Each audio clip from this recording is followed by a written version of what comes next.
curious about the next generation user experience for your money? Join our conversation on this topic.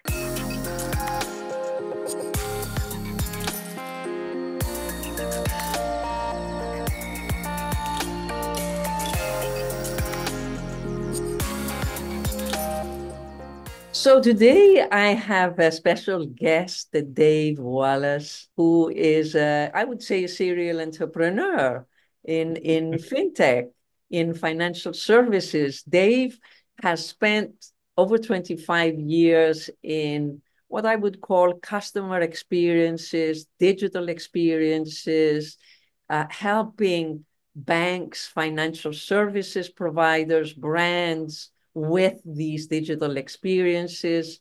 Dave, first of all, welcome. Thank you for making the Thank time. you.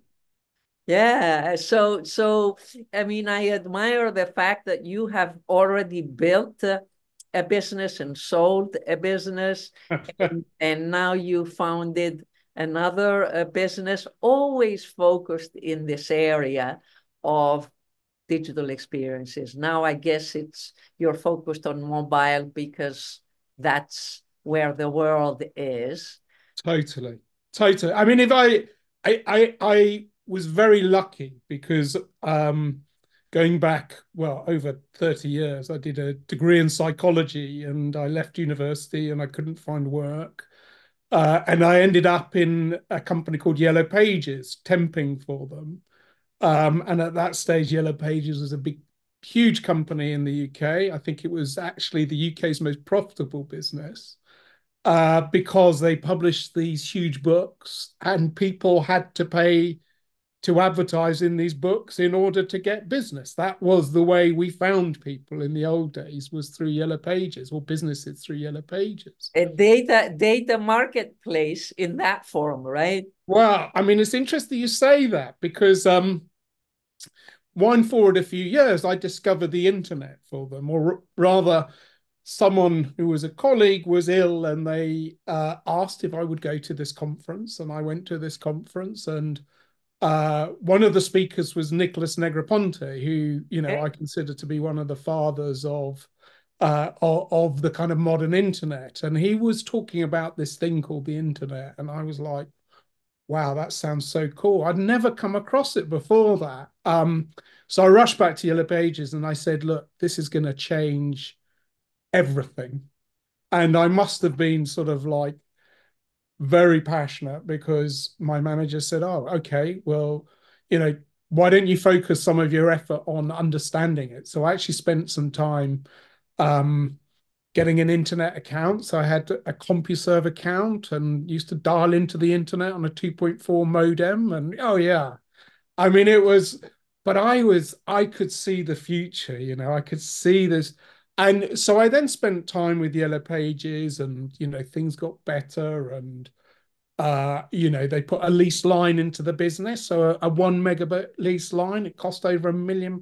But, you know, they were one of the first companies connected through this sort of lease line arrangement to the internet. And by the way, I see now that it's the last edition that is out there. I see it on Twitter a lot, that people are showing Yellow Page, directories and saying, this is the last one, keep it, or something like Well, that. totally. But I had this insight though. You mentioned data, and I remember saying to them, you know, you realize you're a data business, and that should drive the way you think about the world.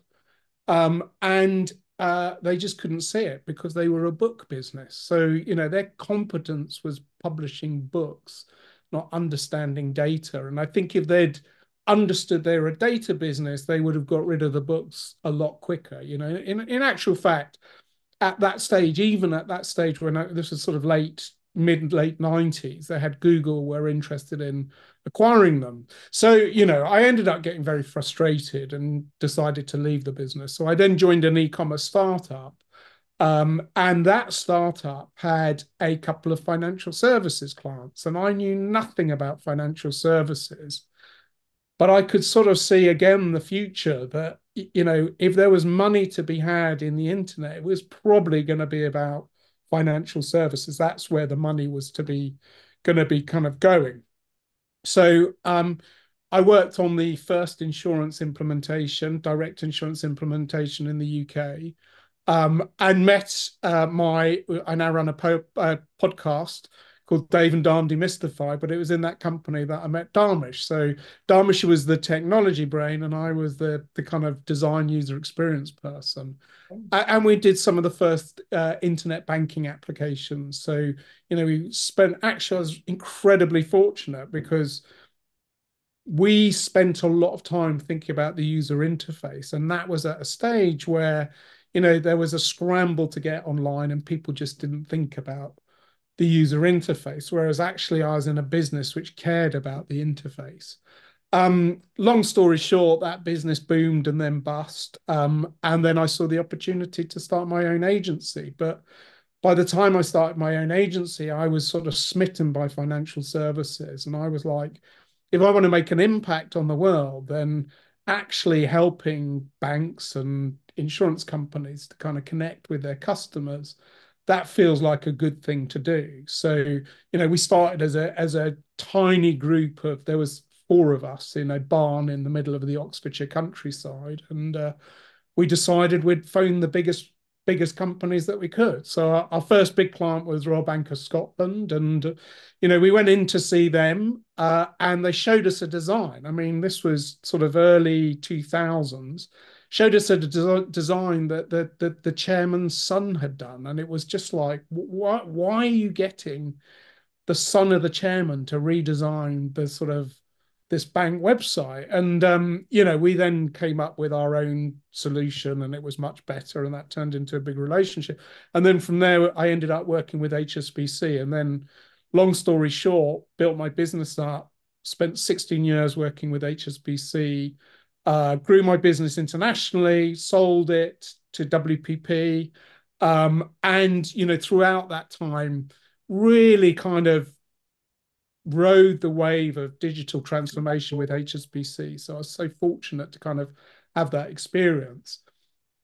And then, wind forward to a few years ago, and I was like, the work we've done around experience is so it is great, but we haven't actually solved what I think is a problem, which is people's relationship with money. So, we had, through the user experience process, sort of actually help people to get closer to their money, but not solve the problem of actually their relationship with money, Relationship. which is where, my new business is kind of focused, which is how do you kind of connect, how do you connect people better with their money, and use technology to do that. So it seems to me that you are going back to where you started, to the psychology degree, because money is emotional in many different ways, right? I mean, Yuval Harari has said that money is just a story that we've all agreed on, and then there's so many other um, coaches, psychologists, from so many other angles that talk about our relationship with money, our insecurities, our fears, our being illiterate, in terms of money literacy, cultural issues, so many aspects, right? And I'm sure we'll have the opportunity to touch on that, but I want to start from an article that you wrote lately that picked my attention, where you're sort of questioning whether our future is going to be talking to money, in the sense of having a conversational AI that we talk to, and that's how we manage our finances. We're always talking about retail and so on. So is that the user experience that you see? And is it comparable to what you said before, that the moment you saw the internet, now you're seeing generative AI, right? And Totally. I mean, I've got that same like penny drop moment. I can see, like, I feel like I can see the future again, and it definitely is that kind of conversational interface. So again, rewinding slightly, what like if you go back, I guess, I don't know, 30, 40 years, the relationship we had with money, was generally through a bank manager or somebody that we kind of talked to. And I think what's happened through And digital, also very physical too, right? oh, it's very physical. And, when we got pocket money as children, we were given physical money, so we had a kind of more tangible relationship with money. And what's happened with this whole digital transformation process is we've become we've become removed from the institutions. So, I've done primary research with people, which kind of indicates that, people really don't have a relationship with their bank anymore in where they feel like they're getting help and support. So, we're sort of in this position where people are expected to kind of teach themselves finance because schools aren't doing it, their parents are generally not doing it. I think I read some information that people would rather, I think, go to the dentist and have a filling than talk about money. It's a real taboo subject for some reason. We find it quite difficult to do. So actually then I was sort of like everybody else, I saw this whole thing around Gen AI come. And what I've noticed over the sort of last, I guess, few versions of things like ChatGPT is they're getting smarter. But not only are they getting smarter, they're getting more personable. So when you ask them questions, you get sort of very polite, courteous responses, and I've suddenly found myself building an emotional connection with Gen AI. And in the article, I reference a poll I did because I suddenly found myself saying please and thank you to ChatGPT, which I think is quite an odd behavior actually, because you're dealing with a machine. But I ran a poll, and 80% of people on the poll, and I had over 100 respondents. 80% of people were saying please and thank you to ChatGPT. So it kind of shows that there's an emotion there. And I guess what I'm thinking is actually, we know that ChatGPT and Gen AI is very good at sorting data and then providing interfaces to that data. Surely there's the opportunity to create an interface to your money because, like you say, we do have an emotional connection with our money, but that's kind of not recognized anywhere anymore. We've been trained to be transactional with our money, not emotional with our money. Yes, and all the innovations that have happened, through fintech are really transactional. Um, Totally. if we are to be very honest, we these innovations have commoditized a lot of services, right, for the benefit of the end consumer, in the sense of lower costs, easier accessibility, comparisons, choices, maybe too much choices. This is my current opinion, that we've got an overload of choices, and then we have the problem of how do I choose?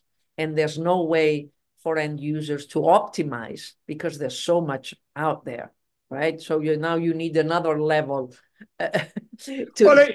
it's so true. And I like again, let me rewind to like the earliest digital finance experiences, like what it the whole premise of early UX was like make it as friction free as possible. Yeah, So, that was the mantra. And, that's what I spent my time doing is like, how yeah. do you get people in and out of a process as fast as possible? What we've effectively done is trained people to be transactional with their money. So, like you say, we've kind of pushed them down from, thinking about things to this sort of automatic in and out kind of relationship with money. And there's no holistic picture, by the way. There isn't. Totally. And so it's by in we've got people closer to their money, and that's a brilliant thing, and technology has opened up opportunities to include many more people. Brilliant thing. But the relationship we have is very transactional. Now, if we look at the sort of psychology of what goes on, I ponder the fact that my inner dialogue about money is relentlessly negative. Like, it's I don't have a positive relationship with money. Now, who do I go to? Who do I turn to in order to actually build a positive relationship? So I know that's actually more universal than just me, because we know that, I think huge percentages of people worry about money on an ongoing basis. And whether you've got money or not, your people still worry about Yes. it. So Yeah, yeah. something's either changed or got worse or hasn't changed in terms of our relationship with money. And I guess no technology has kind of solved that. And I then look at the sort of generative AI and the chat interfaces, and actually the opportunity to kind of be much more friendly and useful. And I think, well, maybe that's the future. And when I think about talking to my money or my money talking to me, it becomes a very personal thing. So um, I like the idea that my bank account might actually address me as a person and talk to me about what's going on, with a kind of a human style, kind of conversational way of doing things. I really like that And idea. and Dave, I don't know if you have seen the latest reporting from Anderson Horowitz around consumer generative AI apps, where they look at, the whole space, OpenAI, Perplexity, PO, all these, some that are focused on research, others in video, and so on. What is remarkable from their reportings is that there is a huge growth spurt in these AI companions. Yes, The, co-pilots and companions and the companions, like character AI. And these companions started as boyfriends and girlfriend type of conversations, right? Emotional. But now they've gone beyond that. And they are more like companions as a friend, as a mentor, as a coach, in the broader sense. And people on average are spending 2 hours per day on these AI companions, and they rank third after ChatGPT and Gemini. Can you imagine that? That's amazing. something, right? So I cannot imagine that if you and I are talking about 2 hours per day to an AI companion like Character AI, that there isn't a mention around finances. Finances come around, whether we're talking about shopping, traveling, our dreams, our problems to renovate, to maintain our properties, to send our kids to school, whatever it is, they come up, right? There's nothing in life that is disconnected to finances. There's no, I mean, Even money if is. you have a girlfriend or a boyfriend, you want to go out with them to have a drink. You need money for that, right? Well, exactly. I think money is so intertwined in our lives. And it's kind of a curious thing that, we're talking about this, and, there's not, I don't think there's many other people talking, because it is like really, really strange that it's so much a part of our lives, and it's so much a part of our emotional lives. So, here's I guess, a few more examples where, like, actually, when you think about it, it's really odd. So, when I think I have 5 kids, I have a wife, I have a house to run. Like, when the bank talks to me, it talks to me as an individual, but I'm not an individual. I represent a collective. Like, Yeah. the bank is never talking to me about like collective products. So if you think about the opportunity for your money to talk to you, Gen AI would say, well, look, you've got 5 kids and you've got a wife, and you know, if you think about some of the problems in families, it's often related to kind of money and budgeting, and getting help around those sorts of things would be incredible, wouldn't it? It But would. you then you have to kind of abstract out, like the banks see the world through products, not through a customer lens, and I think that's the kind of interesting thing. But Dave, I'm going to be the devil's advocate here.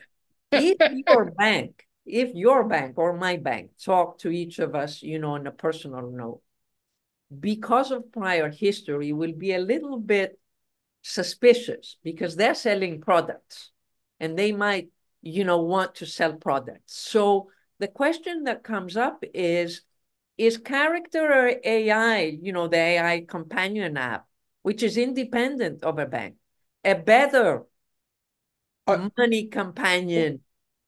well, look, I mean, I've written extensively about Apple as well. So Apple, I think, is increasingly an interface to our banking relationships. Now, I would argue that there's some of us who our relationship with finance is no longer with like the bank provider, it's with Apple. Like even like in the UK, like the wallet, you've Yes. got open banking, so you can see your balance. I mean, there is no once you set up so your bills direct debt, there's no need to go into the bank at all. So you're absolutely right. Actually, Apple's doing it. Why not have character AI come? I and sorry, this is the other thing which is interesting is the banks have actually disenfranchised themselves or disintermediated themselves because they have become so good at being transactional that people just don't have an emotional connection with their banks anymore. Therefore, someone coming in and sitting between them not only makes logical sense, but is going to happen because if character AI can build an emotional connection with me, I'm going to gravitate towards that because I have nothing emotional left with my bank account anymore.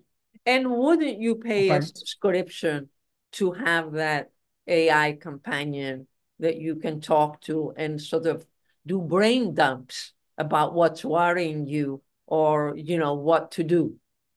Well, look, I mean, I think, well, there is another thing which generative AI does brilliantly as well. So, a friend of mine has just written a book. He's called DKR, which is about dynamic knowledge rendering, which is recognizing that we as human beings have different ways of absorbing information. So I'm sort of have a dyslexic brain. I find Yep. long form text very difficult. So I listen to podcasts. So my bank started giving me a podcast download of latest Yep. thoughts on spending or whatever. That would be fantastic. I don't know. You've sort of got a new book club. You love books and things like that. So maybe actually writing a little novelette, your bank account writing you a novelette or something might be. So there's it's sort of getting information into people's hands in a way that's consumable by them, I think is interesting. But I think it is then about education, thinking about money in today and tomorrow. Like it, I think it could educate you very about sort of the intricacies of what's going on. Um, if you're going to have difficult conversations, like in my family, if I want to get my children to not spend so much or rein stuff in, like if I go in like I normally do, it ends up in a massive argument around, this and that. Whereas, ChatGPT is actually very good at kind of giving you hints and tips on how to have a difficult conversation. So you can imagine your bank account saying, well, look, here's a better way to approach things, or, to budgeting, to goals, all of these things, it could kind of package up in a way that I think would be very consumable by an individual.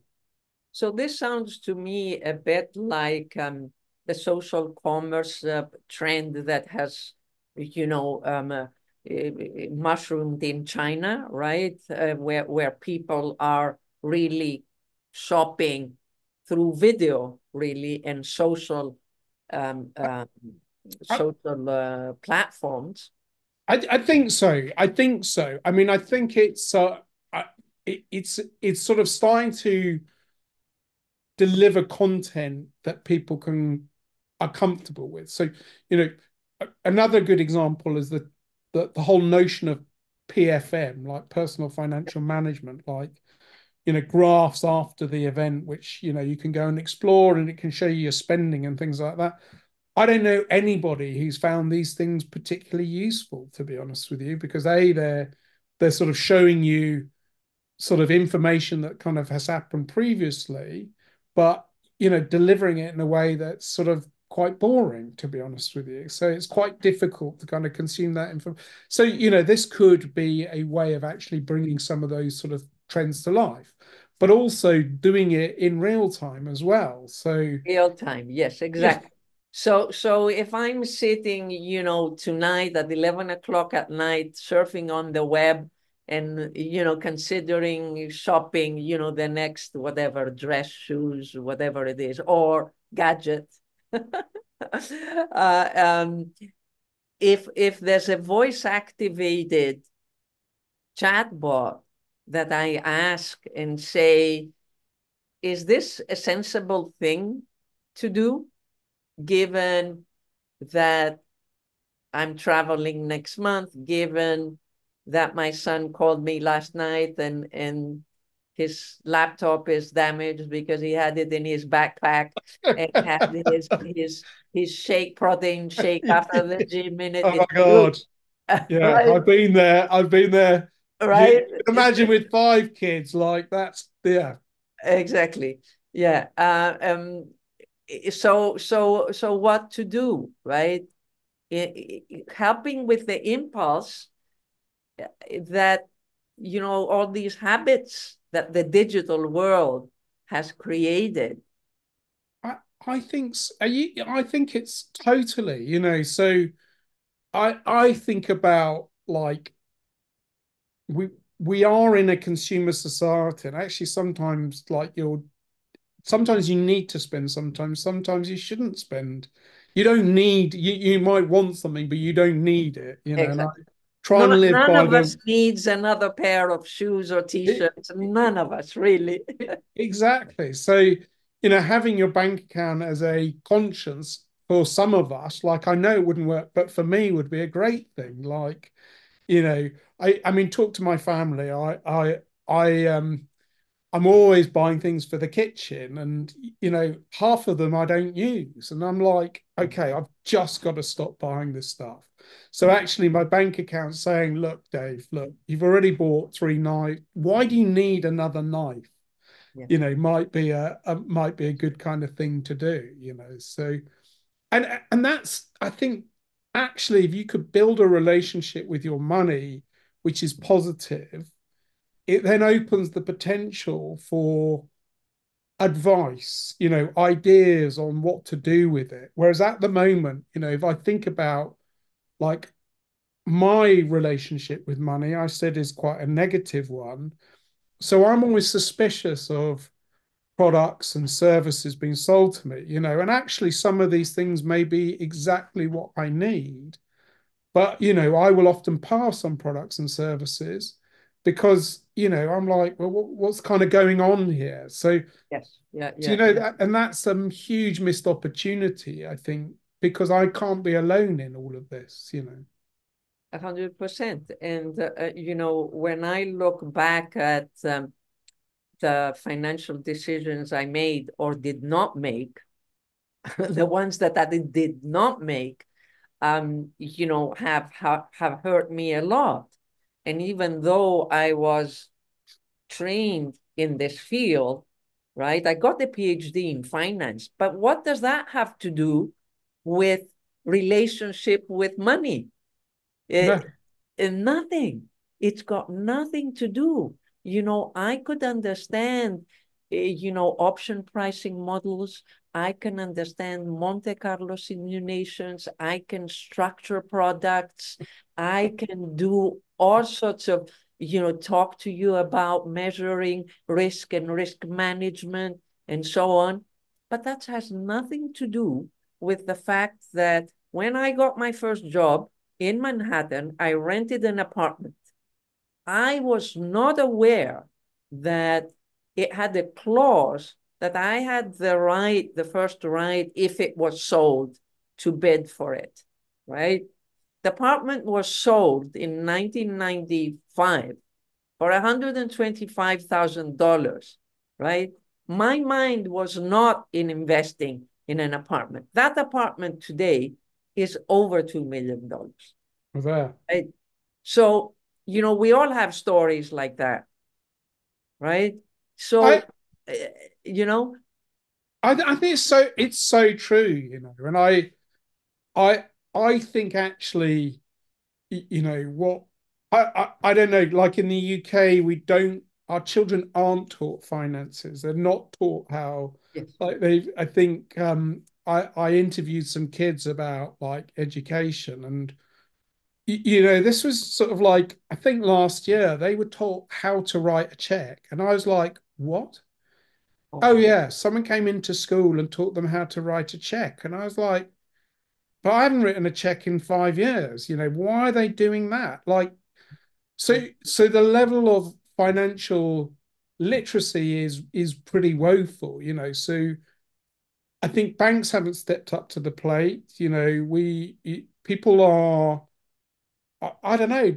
Nobody's stepped up to the plate, to be honest with you, in terms of kind of plugging that gap. So, you know, if you've got a bad relationship with money and lack of understanding and lack of kind of literacy, it kind of makes for a heady mix. And actually, we now live in a moment of time where the technology exists to kind of connect, to actually correct that. And it exists, and all the bits are there. It's sort of how you compile those bits to create something which, really connects with people. I think it is kind of fascinating. it is fascinating. And I think it's an opportunity to take to the next level what we mean by a smart interface. It's Oh, changing, totally. right? What it means.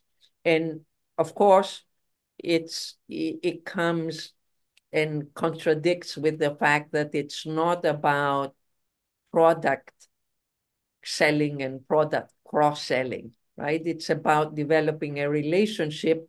And here we're talking about a human, the user, the consumer, developing a relationship, not with another person necessarily, but with the concept of finances, right? The bank, the provider, the one that is offering this companion should be somebody that markets it not as a product of the business, really, but right, it's a coaching service for the person and money, like you would go and get coaching on leadership or something like that, right? Well, totally. I mean, I think it is exactly that. And I I mean, you're right. I don't think banks are the people to this is a true intermediary. I mean, I was just, as we were talking, I was thinking about, like, if ChatGPT came out with a finance interface tomorrow, people would love it. I mean, if I think about, like, people's relationship with generative AI, people actually really like it because it solved multitudes of problems. Like, I haven't met one person who's gone, I don't like it. People think it's kind of magic. Do you know what I mean? And I think so. And yeah, Dave, I think that the other thing that people want, and this is from experience, from surveys and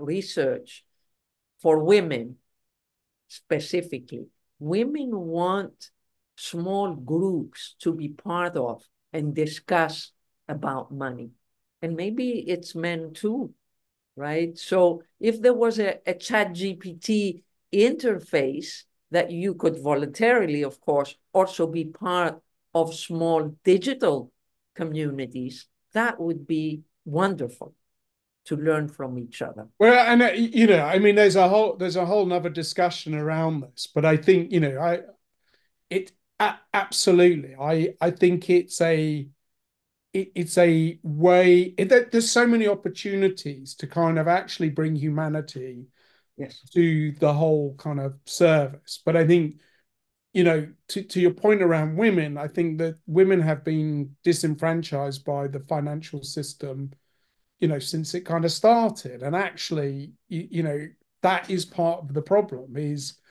men have been the people who've sort of sucked a lot of the sort of emotion. So, you talked about like digital transformation, it's got customers closer to their money, and it's generally been a good thing. But a lot of what's been driven has been driven by the banks themselves because they saw an opportunity to kind of get costs out of their business. So they weren't doing it for the good of humanity, this whole digital transformation. It was for the good of shareholders. And I think, that sort of feels like, I hate to say it, but it feels like another kind of male track. That whole thing of like driving things for the sake of is just an extension of the way that the bank industry has kind of run itself over years. So actually, this is an opportunity to kind of completely rebalance all of this stuff because banks then become manufacturers of products and services and disappear into the background. And whatever we're talking about becomes the interface to that. And I think that could, there's so much around that which could just be magical, So you could have groups, you could have individuals. I go back to the family unit. I am still confused as to why people don't talk about money in a family unit Yes, sense. yes. And in any case, we all have Excuse me. split personalities for banking in the sense that each of us, I mean, I am an individual for the bank. I'm also the wife of my husband for the bank in the joint accounts, right? I'm also a business person for my business banking, and all these are not connected. Yeah, it's absolute lunacy. Paranoia, right? Well, I mean, exactly. And then, I mean, so I, I'm really interested in mobile is really interesting to. But one of the things, the insights I had, sort of this going back a few years, was my daughter, who's 20, she's 22 at the same stage, has the same interface as I do. Now, actually, if you kind of think about that, that's extraordinary. Like I'm, in my 50s and my daughter's in her 20s. I'm like winding down, or my relationship with money and the back is complete. So how can they have the same interface? It's absolutely ludicrous when you kind of think about it. So yeah, again, like you talk about the potential to group stuff together, absolutely, but the opportunity to personalize stuff, I think, is enormous as well. So yeah. Well, Dave, I mean, we could talk about these topics for a very long time. I'd like to thank you a lot for this wonderful conversation. But before we leave, I want to ask you a personal question. of course, you You ask away. okay? So, what are you reading these days, or listening, or watching? What is your sort of favorite, or where's your focus right now? So one of the things I've been doing recently is campaigning for clean water in the UK. Hey, So much of my spare time is spent actually doing citizen science and testing water and campaigning and coming up with ideas to kind of raise awareness. So, I listen to various podcasts and watch TV and stuff, which is really around that kind of that topic. And I've discovered it's like uh, just today they've released information which says in 2023 our water companies discharged 14 million hours worth of sewage into our rivers and seas. So, we have a chronic problem here, which you don't have, I don't think, in Switzerland, because in fact the Zurich sewage works is well known to be one of the best in the world, to be honest with you. I think that's the case, but I can sympathize with you because I come from Greece and, I spend quite a bit of time, especially now that the kids are gone, as much as I can back there. And it is a huge problem. And you know, it's Well, uh, look, I know it's sort of like as I understand it, it's making me, I'm educating myself about, how did we get to the place that we've got to, but if we value our planet, then we need clean water. I mean, nobody can argue with that fact, to be honest with you. And it sort of feels like something to be really kind of um passionate about. And so that's what I do in my spare time. excellent. Thank you so much. I will share with my audience your link so they can contact you and follow you on Twitter, on LinkedIn, wherever you are. Thank you so much. Well, it's been a brilliant conversation. So you've got my brain going around some other things as well. So thank you.